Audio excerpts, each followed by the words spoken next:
Hello everyone, welcome to alpha learning. Permeability of stratified soil. Actually जो हमारा soil होता है, जो भी हमारा ग्राउंड है, जो एक्चुअल सॉइल है, वो कोई एक मटेरियल नहीं होता या उसकी परमिलिटी कोई कांस्टेंट नहीं होती है। लेयर्स में आपकी सॉइल फॉर्म होती है। सपोज दैट क्ले लेयर है, then sand layer, then silt layer, क्योंकि धीरे धीरे एक एक लेयर करके आपका सॉइल का फॉर्मेशन हुआ है। तो आपकी जो डिफरेंट जो किसी पॉइंट पे कुछ सॉइल है, डेप्थ अगर डेप्थ के अकॉर्डिंग जाओगे तो कुछ डेप्थ तक अलग परमिलिटी होगी, देन नेक्स्ट कुछ अलग परमिलिटी होगी। तो एवरेज परमिलिटी कैसे कैलकुलेट की करें? क्योंकि पूरा तो आप परमिलिटी देख रहे हो, पॉइंट टू पॉइंट चेंज हो रही है, स्टेटा टू स्टेटा चेंज हो रही है। तो उस पूरे एक अगर किसी सॉइल मास की बात करें तो उसकी एक एवरेज परमिलिटी कैसे कैलकुलेट करें, क्योंकि ट्रू रिप्रेजेंटेटिव वही होगा। तो permeability of stratified soil. Actually, in field, soil is present in the form of different stratum, ठीक है, which has different permeabilities. Okay.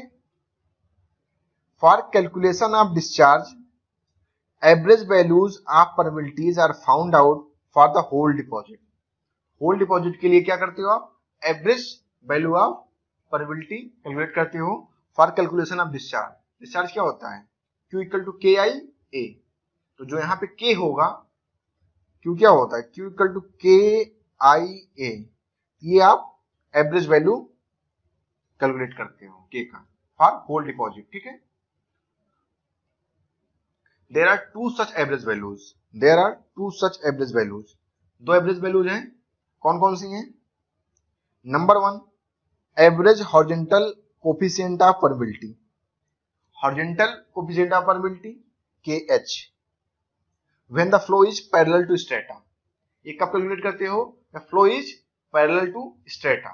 जैसे आपका स्ट्रेटा है उसी के पैरेलल आपका फ्लो हो रहा है। इसको भी हम डिटेल में पढ़ेंगे। Number two, average vertical coefficient of permeability KV when the flow is normal to the strata. Suppose that आपकी एक स्ट्रेटा, देन उसके नीचे दूसरी, देन तीसरी।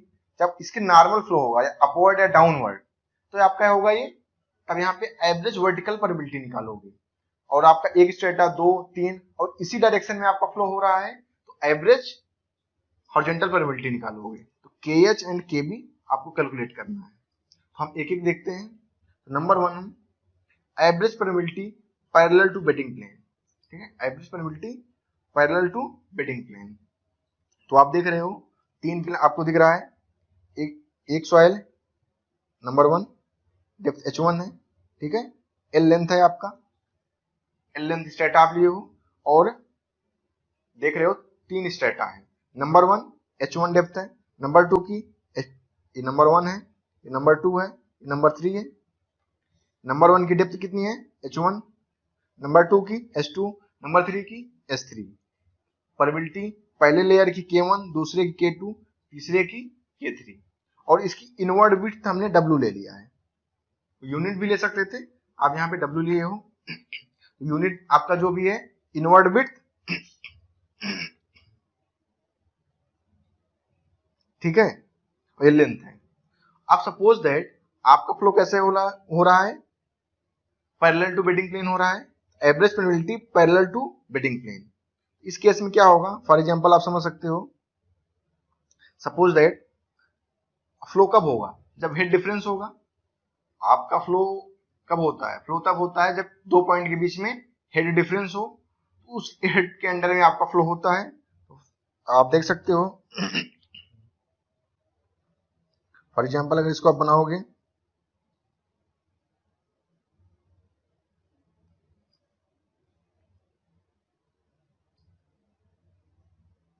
इसको समझने के लिए इसे आप देख सकते हो।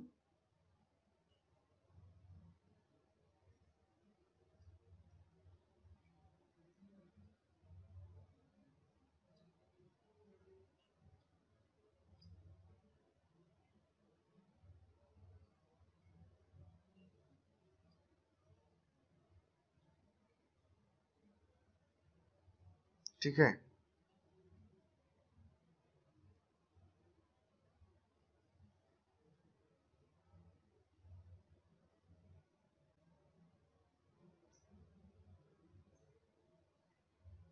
इस साइड हम देखें।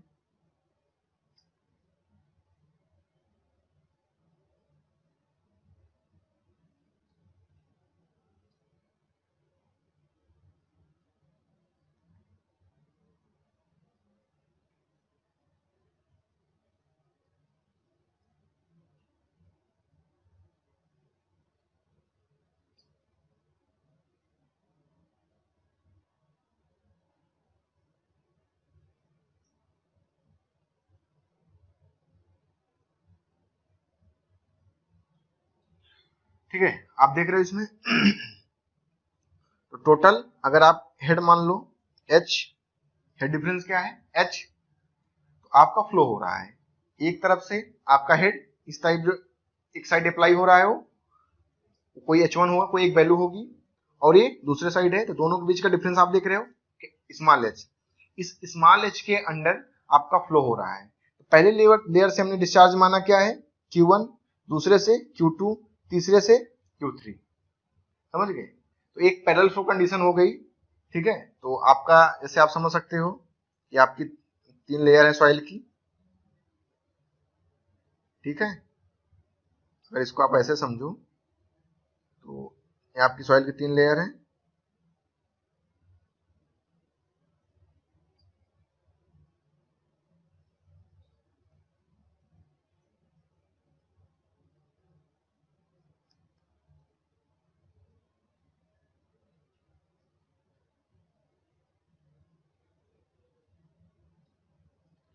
ये आपका हेड, देखोगे आपका हेड ऐसे डिफरेंस, ये आपका h है, ठीक है। और ये आप तीनों में इक्वल हेड दे रहे हो, तो मतलब तीनों लेयर के लिए जो हेड है वो h है। For each layer that is K1, K2, K3, तीनों लेयर के लिए आपका हेड क्या है सेम h है, और लेंथ तीनों की कितनी है सेम l है। तो आप विजुलाइज कर सकते हो। अगर इसको इस फिगर से आपको विजुलाइज करने में दिक्कत है, इसको इरेज कर देते हैं, ठीक है। तो आप इसको देख सकते हो, ठीक है। ये आपका फिगर है, ये मैंने इसका क्रॉस सेक्शनल व्यू, इसका 3D व्यू है और ये व्यू 2D है। इस तरह आपका हेड अप्लाई हो रहा है, हेड डिफरेंस क्या है h है, और तीनों लेयर के लिए है। आप अगर लेयर 1 की बात करें, लेयर 1 में जो फ्लो हो रहा है अंडर हेड h, लेयर 2 में जो फ्लो हो रहा है that is under head h, और लेयर 3 में जो फ्लो हो रहा है वो भी अंडर हेड h। तो तीनों हेड आपके h हैं, हेड आपका कांस्टेंट हो गया। लेंथ ट्रेवल क्या है तीनों में सेम है l, पहले दूसरी तीसरी तीनों की लेंथ सेम है। तो आपने देखा कि h भी सेम है l भी सेम है, तो हाइड्रोलिक ग्रेडियंट क्या होता है हेड अंडर विच आपका फ्लो हो रहा है, और length of travel h by l क्या है I तीनों में क्या होगा for layer 1, for layer 2, for layer 3, तीनों लेयर के लिए क्या होगा आपका सेम होगा, क्योंकि h तीनों के लिए सेम है, l तीनों के लिए सेम है। तो for flow is taking place through all layers at same time, hence hydraulic gradient is same in each layer, ठीक है। तो I1 equal to I2 equal to I3 equal to I4 जो भी है आपका, यहाँ पे 3 ही लेयर हैं, तो इक्वल टू I, मतलब क्या हुआ आपका I जो है h बाई l कांस्टेंट है, ठीक है, तीनों लेयर के लिए। ओके, कैसे कैलकुलेट करेंगे, अच्छा आप बताओ टोटल डिस्चार्ज जो होगा, तो टोटल डिस्चार्ज QT है दैट इज इक्वल टू पहले लेयर से जो डिस्चार्ज आ रहा है प्लस Q2 प्लस Q3, तो क्या आपका यही होगा QT equal to Q1, Q2 and Q3 होगा। तो आपको क्या पता लगा पहली कंडीशन में, आपको पता लगा I1 equal to I2 equal to I3, मतलब हेड सेम है, Q2 QT मतलब Q total equal to Q1 plus Q2 plus Q3। Q total को हम क्या लिख सकते हैं, अगर इस पूरी सॉइल की परमिबिलिटी को हम क्या माने, हम क्या निकाल रहे हैं, हम निकाल रहे हैं एवरेज परमिबिलिटी KH।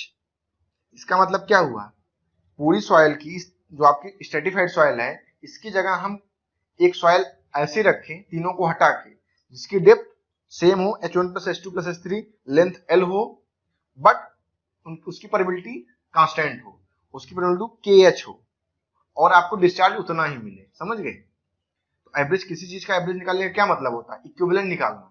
जैसे आपकी 3 लेयर है K1, K2, K3, इसकी जगह पे एक ऐसी सॉइल रखना इसी डेप्थ इसी साइज की जिसकी परमिबिलिटी का इफेक्ट इस तरह हो कि डिस्चार्ज सेम हो, ठीक है। तो QT क्या होगा आपका, QT होगा KH, KIA होता है इंटू I इंटू A, पूरी सॉइल की बात कर रहे हैं। अगर हम एक एक लेयर का डिस्चार्ज देखें तो Q क्या होता है KIA, Q1 के लिए K1 I1 into A1 plus K2 I2 A2 plus K3 I3 A3, ठीक है।